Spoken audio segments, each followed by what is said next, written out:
Salut tout le monde, c'est Marilyn et cette semaine, je vous arrive avec une vidéo coup de cœur. Si vous êtes nouveau sur cette chaîne, bienvenue. Si vous n'êtes pas encore abonné aussi, je vous invite à le faire pour ne rien manquer des prochaines vidéos. Et on commence sans plus attendre. 4 fois par année, j'aime faire ce genre de vidéo-là, coup de cœur, où je vous parle de tout ce que j'ai trouvé dernièrement, ce sur quoi je trippe. Fait que là, il y a 3 catégories aujourd'hui. La première, c'est plus des arts. Ensuite de ça, beauté et finalement mode. J'ai pas mal de stock et j'avais envie de commencer avec un livre que j'ai acheté à Toronto, que ça fait longtemps que je voulais acheter et lire. The Creative Act, A Way of Being par Rick Rubin, qui est un producteur de disques américain. Vous avez probablement vu ce livre-là sur Instagram. Il y a eu un gros buzz l'entourant, ça fait quand même un moment déjà. Et j'ai laissé le temps passer en me disant, est-ce que j'ai vraiment envie de l'acheter? Bref, je suis allée à la librairie à Toronto, puis là, j'avais du temps en vacances de le feuilleter, puis de juste comme lire des passages. Et je suis tombée sur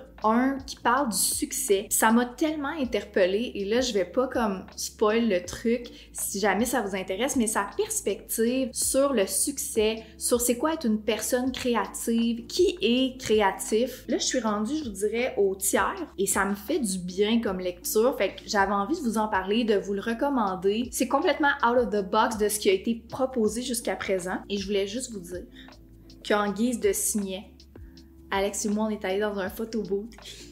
C'est cute! Donc, si vous cherchez de la lecture, vous avez envie de découvrir quelque chose de nouveau, de différent, je vous recommande ce livre-là. Ensuite de ça, j'avais envie de vous parler d'un film que je suis allée voir hier. J'avais tellement hâte que ça sorte. Si vous connaissez pas Yorgos Lanthimos, c'est un réalisateur extrêmement intéressant. Je l'adore et j'ai beaucoup aimé Kinds of Kindness. Je ferai pas de spoiler ici, mais je vous recommande le film. Ça pose une réflexion en 3 histoires hyper intéressantes sur les relations, le style d'attachement, ce que les gens sont prêts à faire pour se faire accepter et aimer. Puis j'en profite quand même pendant que je vous parle de ça parce que c'est relié, mais Alex et moi, on a un podcast sur le cinéma.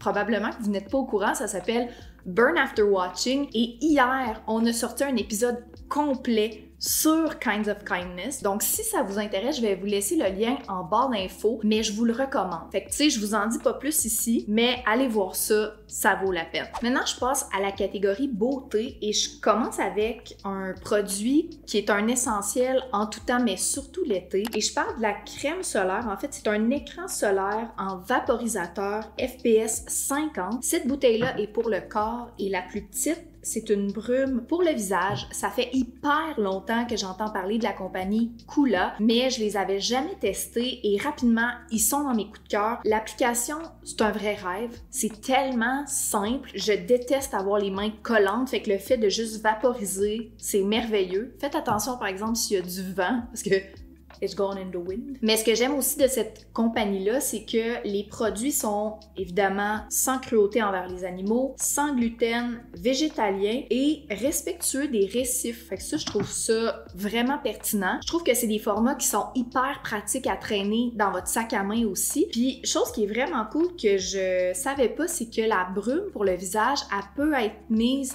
par-dessus le maquillage. Je sais pas pour vous, mais la majorité des crèmes solaires que j'ai testées pour le corps ou le visage, on dirait que je deviens blanche, fait que ça serait comme impossible de la mettre sur mon maquillage, puis si je la mets en dessous, c'est un cauchemar. Puis moi, trop longtemps, j'ai négligé de mettre de la crème solaire dans mon visage, puis aussi sur mon corps, mais là, c'est quelque chose que je prends au sérieux, fait que c'est dans ma vidéo de coup de cœur. Le prochain produit, c'est un cache-cerne. Eux, ils appellent ça un sérum correcteur parce que t'es pas obligé de le mettre seulement sous tes yeux. Ça fait plusieurs années que j'utilisais le même. Il était pas tout à fait à mon goût. Je trouvais sa texture un peu trop épaisse, difficile à étendre. Fait que je suis allée chez Sephora et j'avais entendu des bons commentaires sur Tower 28, qui est la marque de ce cache-cerne-là. Fait que j'ai carrément pris une chance parce que je sais que chez Sephora, c'est possible de ramener les produits en 30 jours, chose que je trouve hyper pratique. Fait que je me suis dit, let's go, j'essaye celui-là. J'ai pris la teinte, c'est très étrange. La teinte s'appelle DT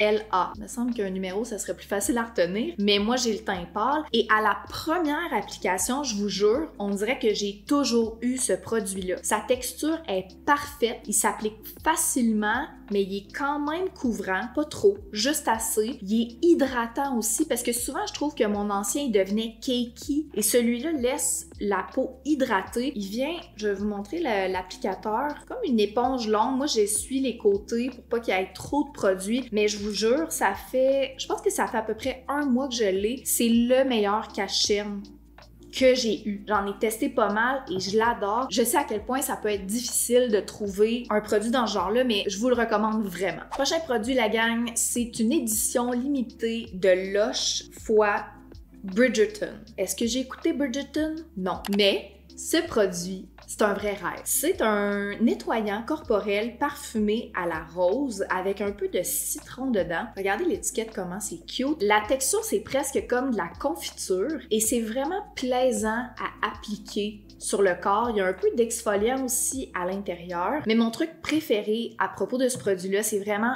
l'odeur, qui est une odeur à la rose. Courez, vous cherchez ce nettoyant-là. Il est vraiment spécial. J'ai jamais testé rien dans ce genre-là. C'est une formule aussi qui est végétalienne, non testée sur les animaux. Mais d'après moi, ça restera pas longtemps vu que c'est une édition limitée. Je sais que c'est disponible en ligne si jamais ça vous tente. Le prochain produit, c'est un shampoing. Et là, c'est ça. Aujourd'hui, là, je suis dans des produits que, je sais pas pour vous, mais moi, je suis quand même assez fidèle aux produits que j'utilise. Puis pour que je fasse un changement, il faut vraiment que ça soit top. Habituellement, j'utilisais le shampoing Olaplex pour mes cheveux. Je l'aime, mais il est quand même assez dispendieux. Et récemment, j'ai reçu celui-là, qui est un shampoing détoxifiant aux peptides de la marque K18. C'est une marque que j'ai beaucoup vu passer sur les réseaux sociaux. J'ai entendu également plein de créatrices de contenu et de youtubeuses parler de cette marque-là, mais je reste quand même quelqu'un de sceptique. Donc quand je l'ai reçu de la part d'Eleganza, j'étais vraiment contente. D'ailleurs, j'étais super surprise la première fois que j'ai utilisé parce que c'est un shampoing qui est gris foncé, presque noir. Et là, moi, il faut savoir que j'ai les cheveux décolorés, quand même assez secs, fait que j'avais hâte de voir si ça allait laisser mes cheveux encore plus secs. Mais à ma grande surprise, ça fait quelques fois que je l'utilise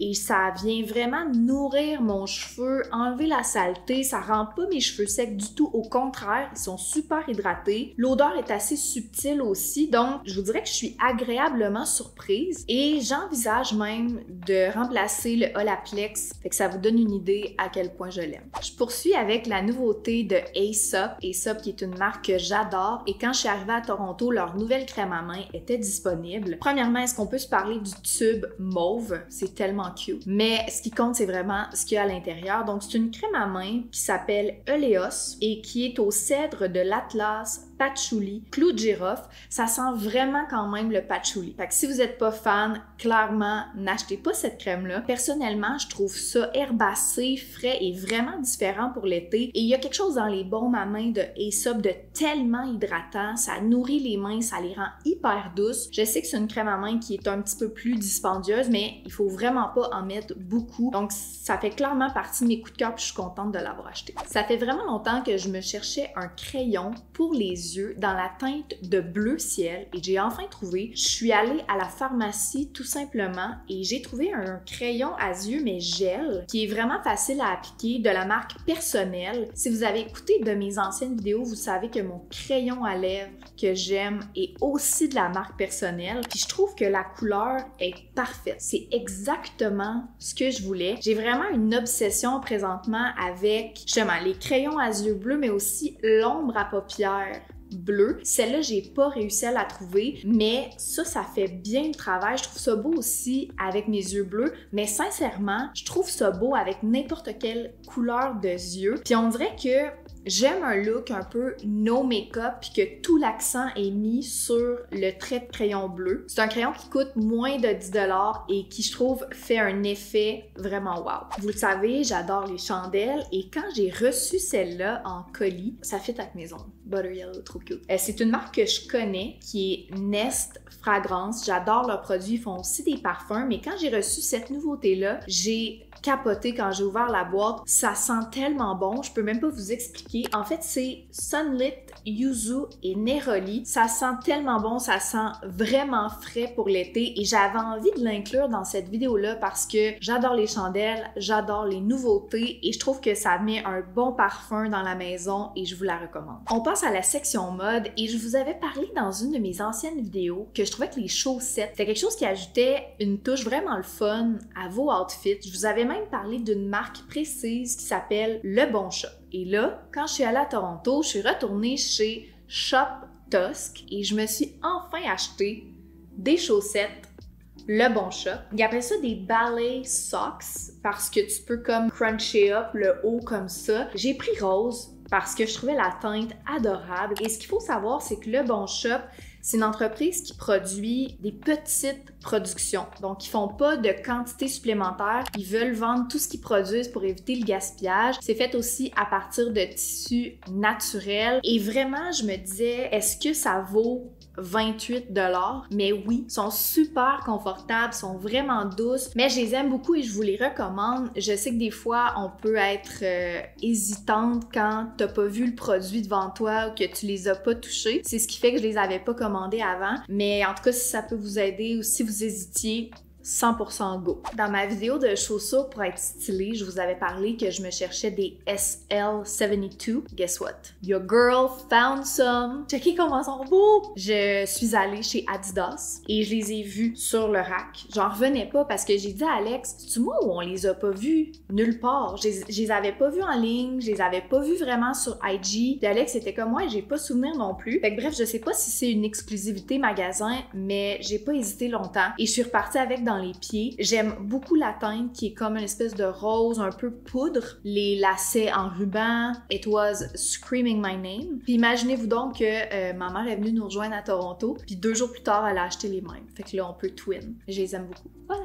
Le prochain coup de cœur, c'est vraiment un achat impulsif. Je vous jure, je pense que j'ai jamais acheté quelque chose d'aussi rapidement. Je l'ai vu sur Instagram et je l'ai automatiquement commandé sur Essence. C'est une collabo entre Autolinger et Puma, donc une casquette rose, comme vous pouvez voir, qui est vraiment distress à l'avant. J'avais pas de casquette rose, ça me parlait. Ça fait penser quand même à Balenciaga, je la trouve cute pour l'été, puis j'aime la couleur. Fait que j'ai décidé de la mettre dans la vidéo. Voilà!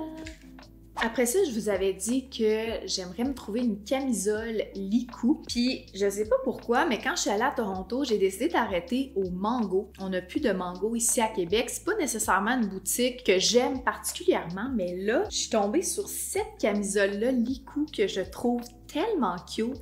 Et c'est une collaboration avec Siedres fois Mango. J'assume que c'est peut-être un designer espagnol, faudrait que je vérifie, mais je trouve ça tellement mignon. Avec la grosse fleur à l'avant, dans les teintes de jaune et vert, je trouve ça parfait pour l'été. Et elle fait comme un gant. J'ai fait un look récemment avec ma longue jupe blanche et je trouve que ça met vraiment les couleurs de l'avant. J'ai l'impression que je vais la porter souvent, je suis hyper confortable et je suis contente d'avoir attendu pour mettre la main sur quelque chose de différent et surtout avec un designer que je connaissais pas. Regardez dans le dos comment c'est mignon. Ah, ça là, c'est beau la gang là. C'est des chaussures de la marque Sézanne et je pourrais pas être plus grateful parce que Sézanne me les a offerts. C'est un vrai rêve. Regardez-moi ça, je vous montre. Si vous me suivez sur Instagram, vous les avez déjà vus parce que j'ai fait un unboxing. Mais je me suis choisi des loafers noirs en cuir verni. Ça fait vraiment longtemps que j'avais envie d'avoir une paire de loafers noirs en cuir verni. Vraiment un talon bas, quelque chose en cuir de qualité et confortable. C'est tellement pratique un loafer noir. C'est vraiment un incontournable et 4 saisons. On a souvent tendance à penser que c'est plus pour l'automne, avec un pantalon long, une jupe à carreaux, whatever. Mais il y a tellement de looks qui sont créés pour l'été et qui sont le fun. Je vous avais montré dans mes inspirations, mes tendances préférées pour l'été. Il y a beaucoup de shorts Adidas portés avec justement un loafer comme ça, une jupe courte, une jupe longue, n'importe quelle robe aussi. Donc, je suis vraiment contente de mon choix et c'est un choix qui, je crois, va être payant sur le long terme. Je vais les garder longtemps. Comme je vous dis, c'est de la qualité, c'est possible de les porter porter de plein de manières différentes, sont vraiment confortables. Si jamais c'est quelque chose que vous cherchez ou que parfois vous auriez envie de commander sur Cézanne et que vous êtes incertaine, je vous confirme que la qualité est au rendez-vous. C'est vraiment un grand rêve. Je vous le recommande. Mon dernier coup de cœur de cette vidéo, et non le moindre, c'est mon nouveau sac à main Gani que je me suis offert et que j'adore. C'est le modèle Butterfly en noir. Je le trouve délicieux. J'aime beaucoup la petite fermeture éclair ici. Le format aussi qui peut être traîné à la main ou sur l'épaule. Le cuir est vraiment souple. Puis l'intérieur est en cheetah print. Ça, c'est juste moi qui le vois, mais ça me rend très heureuse. Et je sais encore une fois que c'est un beau classique 4 saisons que je vais porter longtemps. Et c'est pourquoi il est dans cette vidéo-là. C'est le deuxième sac à main Gani que j'ai, sauf que le premier est plus en toile. Donc, c'est vraiment le premier en cuir et je suis étonnée, agréablement surprise par la qualité du cuir. Je l'adore. Et j'ai hésité entre le noir et le bleu poudre. Puis surprenamment, tu sais, peut-être vous allez être comme « Ah, j'aurais pensé que tu aurais acheté le bleu poudre, tu sais, t'es plus funky, tout ça. » Mais là, dernièrement, je me suis dit, c'est correct d'avoir des pièces qui sont plus classiques. Parce qu'étant donné que je vais jamais vers le classique, ben là, à un moment donné, il faut, là. Enfin bref, j'ai pris le noir, je l'aime. La gang, c'est ce qui conclut cette vidéo de coup de cœur. Et là, j'ai envie de vous lire en commentaire quels sont vos coups de cœur du moment. Est-ce qu'il y a des choses que vous avez découvert récemment, que vous avez acheté et dont vous avez envie de me partager? N'oubliez pas aussi de vous abonner si ce n'est pas encore fait. Bon week-end et à vendredi prochain, la gang! Bye!